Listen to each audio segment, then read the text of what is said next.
শ্রীমদ্ ভগবদ্গীতা যথাযথ নবম অধ্যায় রাজগুহযোগ শ্লোক নাম্বার 6। যথাকাশ স্থিতা নিত্যম বায়ু সর্বত্র গহমহন তথা সর্বাণি ভূতানি মৎস্থানি তু পধারয়। শব্দার্থ: যথা যেমন, আকাশ স্থিত আকাশে অবস্থিত, নিত্যম সর্বদা, বায়ু বায়ু, সর্বত্র গহ সর্বত্র বিচরণশীল, মহান মহান, তথা তেমনি, সর্বাণি সমস্ত, ভূতানি জীবসমূহ, মৎস্থানি আমাতে অবস্থিত, ইতি এভাবে, উপধারায় উপলব্ধি করতে চেষ্টা করো। অনুবাদ: অবগত হও যে মহান বায়ু যেমন সর্বত্র বিচরণশীল হওয়া সত্ত্বেও সর্বদা আকাশে অবস্থান করে, তেমনি সমস্ত সৃষ্ট জীব আমাতে অবস্থান করে। তাৎপর্য: এই বিশাল জড়জগৎ কিভাবে ভগবানকে আশ্রয় করে আছে, এই তথ্য সাধারণ মানুষের কাছে অচিন্তনীয়। তাই আমাদের বোঝবার জন্য ভগবান এখানে এই উদাহরণের অবতারণা করেছেন। এই সৃষ্টিতে আমাদের কল্পনায় আকাশ হচ্ছে সবচেয়ে বড়, আর সেই আকাশের মধ্যে বাতাস হচ্ছে মহাজগতের সবচেয়ে বিশাল এক অভিপ্রকাশ। সেই বাতাসের চলাচল থেকেই নিয়ন্ত্রিত হয় অন্য সব কিছুর চলাচল। কিন্তু এই মহান বায়ু অত বিশাল হলেও আকাশের মধ্যেই তার অবস্থান।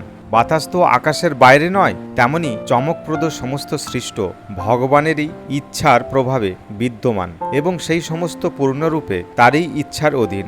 যেমন আমরা সাধারণত বলে থাকি, পরম পুরুষোত্তম ভগবানের ইচ্ছা ছাড়া একটি পাতাও নড়ে না। এভাবেই সব কিছুই তারই ইচ্ছা অনুসারে সাধিত হয়। তারই ইচ্ছায় সব কিছু সৃষ্টি হচ্ছে, সব কিছুর পালন হচ্ছে এবং সব কিছুর বিনাশ হচ্ছে। কিন্তু তবুও তিনি সব কিছুর থেকে পৃথক। যেমন আকাশ সবসময় বায়ুমণ্ডলের ক্রিয়াকলাপ থেকে স্বতন্ত্র হয়ে বিরাজ করে। উপনিষদে বলা হয়েছে, ইয়দ্ভিষা বাত পবতে, ভগবানের ভয়ে বায়ু প্রবাহিত হয়। তৈত্তিরীয় উপনিষদের 2য় খণ্ডের 8ম অধ্যায়ের 1 নম্বর শ্লোকে বলা হয়েছে, বৃহদারণ্যক উপনিষদের 3য় খণ্ডের 8ম অধ্যায়ের 9 নম্বর শ্লোকে বলা হয়েছে, এতস্য বা অক্ষরস্য প্রশাসনে গার্গী সূর্যচন্দ্র মৌষ বিধিত্র তিষ্ঠত এতস্য বা অক্ষরস্য প্রশাসনে গার্গী দিয়া বা পৃথিবীও বিধৃতৌ তিষ্ঠত। পরমেশ্বর ভগবানের পরম আজ্ঞার ফলে চন্দ্র, সূর্য ও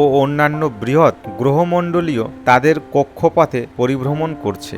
ব্রহ্মসংহিতাতেও 5ম অধ্যায়ের 52 নম্বর শ্লোকে বলা হয়েছে, যচ্ছরেক্ষুরে সবিতা সকল গ্রহণম রাজা সমস্ত সুরমূর্তিরেষু তেজঃ যস্য গয়া ভ্রমতি সম্ভৃত কালচক্র গোবিন্দমাদি পুরুষম তমহম ভজামি। এখানে সূর্যের ভ্রমণ সম্বন্ধে বলা হয়েছে যে তাপ ও আলো বিকিরণকারী অনন্ত শক্তিসম্পন্ন সূর্য ভগবানের একটি চক্ষু বিশেষ।